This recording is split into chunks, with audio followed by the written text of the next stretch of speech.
اعوذ باللہ من الشیطان الرجیم بسم اللہ الرحمن الرحیم الحمدللہ تعالی دورائے تفسیر قرآن کی ایک اور کلاس میں ایک مرتبہ پھر آپ کی خدمت میں حاضری کا شرف حاصل ہو رہا ہے۔ آج سورہ نساء پارہ 6 کی آیات مبارکہ نمبر 159 یعنی 159 سے ہم تلاوت کرنے جا رہے ہیں۔ گزشتہ آیات طیبات میں یہود و نصارہ کے اختلاف اور شبہ کا ذکر ہوا تھا جو حضرت عیسیٰ علیہ السلام کے متعلق انہیں رہا۔ اب اس اختلاف کی انتہا کا تذکرہ ہو رہا ہے۔ معنی یہ کہ پیچھے یہ بتایا گیا تھا کہ کفریہ عقائد ہیں اور حضرت عیسیٰ علیہ السلام کے متعلق غلط عقائد پھیلا رہے ہیں۔ اب یہاں بتایا جا رہا ہے کہ اس وقت تک پھیلا سکتے ہیں جب تک کہ حضرت عیسیٰ علیہ السلام پردۂ غیب میں ہیں۔ جب عالم مشاہد میں تشریف لائیں گے تو سارے باطل عقیدے ختم ہو جائیں گے اور یہ سب آپ کی نبوت پر ایمان لے آئیں گے۔ فرمایا وَإِن مِّنْ أَهْلِ الْكِتَابِ، اور کوئی کتابی ایسا نہیں الا مگر یہ کہ لَيُؤْمِنَنَّ بِهِ قَبْلَ مَوْتِهِ، کہ وہ موت سے پہلے آپ علیہ السلام کی موت سے پہلے آپ پر ایمان نہ لے آئے۔ وَيَوْمَ الْقِيَامَةِ، اور قیامت کے دن یکون علیہم شہیدا، حضرت عیسیٰ علیہ السلام ان پر گواہی دیں گے۔ معنی یہ ہے کہ حضرت عیسیٰ علیہ السلام تشریف لائیں گے تو پھر یہ سارے کے سارے لوگ جو آپ کے وفات یا آپ کی حیات میں اختلاف کرتے ہیں وہ سب کے سب مان جائیں گے کہ حضرت عیسیٰ علیہ السلام زندہ ہیں۔ بعض علماء نے یہ بھی علماء تفسیر نے یہ بھی لکھا کہ حضرت عیسیٰ علیہ السلام کے موت کے وقت کے بارے میں اختلاف کرنے والے یا کفریہ عقائد گھڑنے والے جب یہ مرتے ہیں تو مرتے وقت ان پر ساری حقیقت آشکار ہو جاتی ہے اور یہ اس وقت کلمہ توحید کلمہ شہادت پڑھتے ہیں مگر اس وقت کا پڑھنا قبول نہیں ہوتا۔ بہرکیف یہ آیت مبارکہ واضح لفظوں میں بتا رہی ہے کہ حضرت عیسیٰ علیہ السلام کی وفات کے متعلق غلط عقائد گھڑنے والے حضرت عیسیٰ علیہ السلام کے دنیا میں تشریف لانے پر آپ کی وفات کا عقیدہ چھوڑ دیں گے اور سب کے سب ایمان لے آئیں گے۔ اور یہیں سے پتہ لگا کہ حضرت عیسیٰ علیہ السلام کی ابھی وفات نہیں ہوئی، آپ زندہ ہیں اور آپ کی وفات سے پہلے یہ سارے کے سارے ایمان لائیں گے۔ پھر آگے والی آیت مبارکہ میں اللہ تبارک و تعالیٰ نے ارشاد فرمایا فَبِظُلْمٍ مِّنَ الَّذِينَ هَادُوا، تو وہ لوگ جو یہودی ہو گئے ان کے ظلم کی وجہ سے، ان میں سے بعض کے ظلم کی وجہ سے حرمنا علیہم طیبات، ہم نے بعض چیزیں ان پر حرام کر دی، احلت لہم، جو ان کے اوپر حلال کر دی گئی تھی۔ پچھلی آیات میں یہودیوں کی بد عقیدگیوں کا ذکر تھا تو اب ان کے بد اعمالیوں کا تذکرہ ہے، معاملات کی بدی کا تذکرہ ہے۔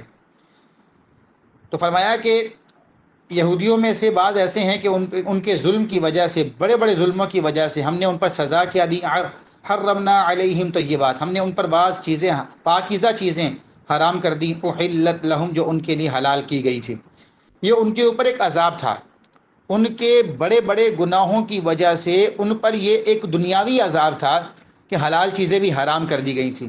اور یہ رسول اکرم صلی اللہ علیہ وآلہ وسلم کی رحمت ہے کہ ہم پر یہ والا عذاب کبھی نہیں آتا، نہ انفرادی نہ اجتماعی، کہ حرام چیزیں ہم پر حلال چیزیں ہم پر حرام نہیں ہوتی۔ پھر آگے فرمایا وَبِصَدِّهِمْ عَنْ سَبِيلِ اللَّهِ كَثِيرًا، اور ان کا ایک اور گناہ ذکر کیا جا رہا ہے، ان کی ایک اور بد عملی کا تذکرہ ہو رہا ہے کہ لوگوں کو، بہت سارے لوگوں کو راہ راست سے روکنے کی وجہ سے، یعنی وہ جو حلال چیزیں ان کے حرام کی گئیں وہ تو ایک تو ان کے ظلم کی وجہ سے اور دوسرا لوگوں کو راہ راست سے روکنے کی وجہ سے۔ فرمایا وَأَخْذِهِمُ الرِّبَا، اور تیسرا گناہ ان کا ذکر کیا جا رہا ہے، اور سود کھانے کی وجہ سے، وَقَدْ نُهُوا عَنْهُ، حالانکہ انہیں سود کھانے سے منع کیا گیا تھا۔ اور چوتھے گناہ کا تذکرہ ہو رہا ہے وَأَكْلِهِمْ أَمْوَالَ النَّاسِ بِالْبَاطِلِ، اور لوگوں کے مال باطل طریقے سے ان کی عادت میں کھا لینا تھا، اس کھانے کی وجہ سے ان پر ہم نے بعض حلال چیزیں حرام کر دیں۔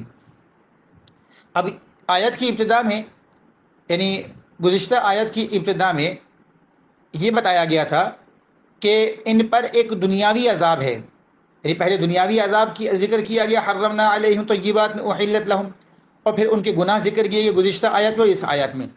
فبظلم من الذین ہادوا وبصدہم عن سبیل اللہ کثیرا واخذہم الربا وقد نہوا عنہ واکلہم اموال الناس۔ اب ایک اخروی عذاب بھی ذکر کیا جا رہا ہے، فرمایا واعتدنا للکافرین منہم عذابا علیما، کہ ان گناہوں کی وجہ سے ان پر دنیاوی عذاب تو یہ آیا کہ بعض حلال چیزیں حرام کر دی گئیں، اور اخروی عذاب یہ ہے کہ ہم نے کافروں کے لیے، ان میں سے کافروں کے لیے دردناک عذاب تیار کر رکھا ہے۔ مسلمانوں کو بھی عذاب ہوگا، لیکن اللہ نے کرم کیا تو مسلمانوں کا عذاب ایسا دردناک نہیں ہوگا جو کافروں کا ہوگا، کہ دردناک عذاب کافروں کے لیے ہی تیار کیا گیا ہے۔ یہاں سے یہ بھی پتہ لگا کہ سود کی کمائی تمام حرام کمائیوں سے بدترین کمائی ہے، کہ اللہ تعالیٰ نے اکلہم اموال الناس بالباطل اس کا تذکرہ بعد میں فرمایا، اور ان کے سود کھانے کا تذکرہ، اخذہم الربا کا تذکرہ پہلے فرمایا۔ پھر آگے والی آیت مبارکہ میں اللہ تبارک و تعالی اب یہود و نصارہ میں ظاہر سی بات ہے کہ مختلف قسم کے لوگ تھے، بد عقیدہ بد عمل، جن کا تذکرہ ہو چکا۔ بعض ایسے خوش نصیب بھی تھے کہ جو ایمان لے آئے، ایمان کی دولت انہیں حاصل ہو گئی۔ اب وہ ایمان کون لائے اور پھر ان کی عادات، ان کی خصلتیں کیا تھی؟ دیکھیں، کامل ڈاکٹر وہ ہوتا ہے، اس کا کامل علاج یہ ہوتا ہے کہ مریض کو کھانے والی غذائیں اور دوائیں بھی بتائے، اور بچنے والی چیزوں سے بھی آگاہ کرے کہ پرہیز کر سکے بندہ۔ تو اب یہاں پر پیچھے بچنے والی چیزوں کا تذکرہ تھا، حرام اعمال کا تذکرہ تھا، کفریہ عقائد کا تذکرہ تھا۔ اب یہاں پر جو اچھے لوگ تھے ان کی عادات کا ذکر ہو رہا ہے۔ فرمایا لیکن الراسخون فی العلم منہم، ہاں جو ان میں راسخ فی العلم ہے۔ راسخ فی العلم کہتے ہیں ایسے عالم کو کہ جس کا علم اس کی طبیعت میں رچ بس جائے، یعنی وہ باعمل ہو جائے، وہ بے عملی سے بچتا رہے، گناہ چھوڑتا رہے، اس کی طبیعت میں علم عمل کے طور پر ظاہر ہو، یعنی عقیدہ بھی ستھرا ہو، پاکیزہ ہو، اور عمل بھی اس کا کردار بھی ستھرا اور پاکیزہ ہو، اسے کہتے ہیں راسخ فی العلم۔ تو فرمایا ان میں سے کچھ راسخ فی العلم بھی تھے، اور ان کی حالت کیا تھی، ان کی خصلتیں کیا تھیں، ان کی عادتیں کیا تھیں، ان کے طریقے کیا تھے؟ والمؤمنون یؤمنون بما انزل الیک، کہ وہ ایمان والے ہیں، ایمان لاتے ہیں اے محبوب اس پر جو آپ پر نازل کیا گیا، وما انزل من قبلک، اور جو آپ سے پہلے نازل کیا گیا۔ یہاں سے پتہ لگا کہ حضور جان دو عالم صلی اللہ علیہ وسلم کے بعد کوئی نبی نہیں ہوگا، کیونکہ اللہ تبارک و تعالیٰ نے راسخ فی العلم کے ایمان کا تذکرہ فرمایا کہ وہ ایمان کیسے لاتے ہیں۔ یؤمنون بما انزل الیک، محبوب جو آپ پر نازل کیا گیا اس پر بھی ایمان لاتے ہیں، وما انزل من قبلک، اور جو آپ سے پہلے نازل کیا گیا اس پر بھی ایمان لاتے ہیں۔ اگر حضور جان دو عالم صلی اللہ علیہ وسلم کے بعد کوئی اور نبی ہوتا تو اللہ تبارک و تعالیٰ فرماتا وما انزل من بعدک، اے محبوب جو آپ کے بعد نازل کیا گیا اس پر بھی ایمان لاتے ہیں۔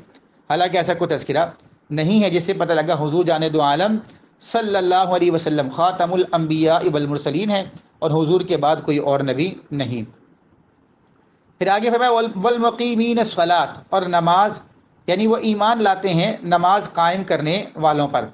اور ایک ترجمہ اس کا یہ بھی بنتا ہے اور نماز قائم کرنے والے ہیں۔ اگر ترجمہ یہ ہو کہ نماز قائم کرنے والے ہیں تو ہر شریعت میں ہر نبی میں کی نمازیں ہوئی، سب نے نمازیں پڑھی، وہ ایک الگ بات ہے، طریقے الگ تھے، وقت الگ تھا، اور احکامات الگ تھے۔ اور ایک طریقہ یہ ہے کہ نماز قائم کرنے والوں پر بھی ایمان لاتے ہیں، ایک ترجمہ یہ بھی ہے۔ اور اس معنی پر فرشتے، انبیاء، ان پر ایمان لانے کا تذکرہ ہے۔ پھر آگے فرمایا والمؤتون الزکوٰۃ، اور زکوٰۃ دینے والے ہیں، والمؤمنون باللہ والیوم الآخر، اور اللہ اور یوم آخرت پر ایمان لانے والے ہیں۔ اولئک سنؤتیہم اجرا عظیما، یہ ایسے لوگ ہیں کہ ان قریب ہم انہیں بڑا ثواب عطا فرمائیں گے۔ دیکھیں یہاں سے پتہ لگا کہ علم اللہ کی بہت بڑی نعمت ہے کہ اللہ نے ان کے راہ راست پر آنے کا اگر سبب کسی چیز کو قرار دیا تو وہ علم تھا، راسخ فی العلم۔ معنی یہ ہوا کہ تمام اعمال کا تذکرہ بعد میں، علم کا تذکرہ پہلے، تو جاننا پہلے ہے، ماننا بعد میں ہے۔ تو بندہ پہلے جانتا ہے، اس کے بعد مانتا ہے۔ ہاں یہ ایک الگ بات ہے کہ علم کے ساتھ اللہ کا فضل بھی ہونا چاہیے۔ علم ہو اور اللہ کا فضل نہ ہو تو یاد رکھیے گا پھر انسان ابلیس کی طرح مردود ہو جاتا ہے، پھر انسان علماء یہود کی طرح کہ ان کے پاس توریت کا علم تو تھا لیکن اس کے باوجود بھی کافر رہے، اس طرح گمراہ رہتا ہے۔ فلہذا علم کے ساتھ ساتھ اللہ کا فضل بھی مانگنا چاہیے، اور یہاں ان لوگوں کو بھی سوچنا چاہیے جو سمجھتے ہیں کہ علم کے بغیر ہم دیندار ہو جائیں گے۔ یاد رکھیے گا آپ عبادت تو کر سکتے ہیں لیکن عبادت کی درستگی، عبادت کی صحت علم پر موقوف ہے۔ اگر علم نہیں ہوگا تو انسان کو معلوم نہیں چلے گا کہ اس کی عبادت صحیح بھی ہو رہی ہے یا نہیں۔ یہ بات یاد رکھیے گا۔ بعض غذائیں ایسی ہوتی ہیں کہ جسے ہم ہر وقت استعمال کرتے ہیں، جیسے ہوا۔ بعض کھانے ایسے ہوتے ہیں کہ گھنٹہ 2 گھنٹے میں استعمال کرنا ہوتے ہیں، جیسے پانی، کھانے پینے کی چیزیں، غذا، رزق۔ بعض ایسا ہوتا ہے کہ دن میں 2-3 مرتبہ، جیسے کھانا۔ اور بعض ایسا ہے کہ سال میں ایک بار استعمال کرتے ہیں، جیسا کہ ہم بہت سارے پھل ہیں جو سال میں ایک ہی بار استعمال کرتے ہیں۔ بعض چیزیں عمر میں ایک ہی بار استعمال کی جاتی ہیں۔ ایسے ہی اعمال بھی ہیں، کچھ اعمال ایسے ہیں کہ ان کی ضرورت ہر وقت رہتی ہے، ہوا کی طرح، جیسے عقیدہ۔ اتنا ضروری ہے کہ انسان کو ہر وقت کلمہ شریف پڑھتے رہنا چاہیے، تجدید ایمان کرتے رہنا چاہیے، ہر وقت انسان کو اپنے خاتمے سے کی فکر کرتے رہنا چاہیے۔ یہ وہ غذا ہے جس کی ہر وقت ضرورت ہے۔ بعض ایسا ہے کہ دن میں اگر گھنٹے 2 گھنٹے کے بعد بھی کر لیں گے تو ٹھیک ہے، گزارا ہو جائے گا، جیسے نمازیں 5 نمازیں۔ بعض ایسا ہے کہ سال میں ایک مرتبہ، جیسے زکوٰۃ، روزہ، اور بعض زندگی میں ایک بار، جیسے حج اگر فرض ہے تو ایک ہی بار کر لیا جائے کافی ہے۔ جہاد باہر کے اب کسی کسی کو نصیب ہوا کرتا ہے۔ وہ آج کل آپ کو پتہ ہے کہ مجموعی لحاظ سے جو علماء کرام حکم عطا فرمائیں اسی کے مطابق عمل کے ہم پابند ہوں گے۔ فلہذا پتہ لگا کہ یہ جو یہودی ہیں ان میں سے اکثر تو گمراہ تھے، بدعقیدہ تھے، بے عمل تھے، لیکن کچھ ایسے بھی تھے جن کو اللہ تبارک و تعالیٰ نے علم کی دولت عطا فرمائی۔ تو اس علم کی برکت سے اللہ تبارک و تعالیٰ نے، علم کے راسخ ہونے کی برکت سے، ان کی طبیعتوں میں علم کے رچ بس جانے کی برکت سے اللہ تبارک و تعالیٰ نے انہیں ایمان کی دولت عطا فرمائی، اور روز حشر انہیں ان قریب اجر عظیم عطا کیا جائے گا۔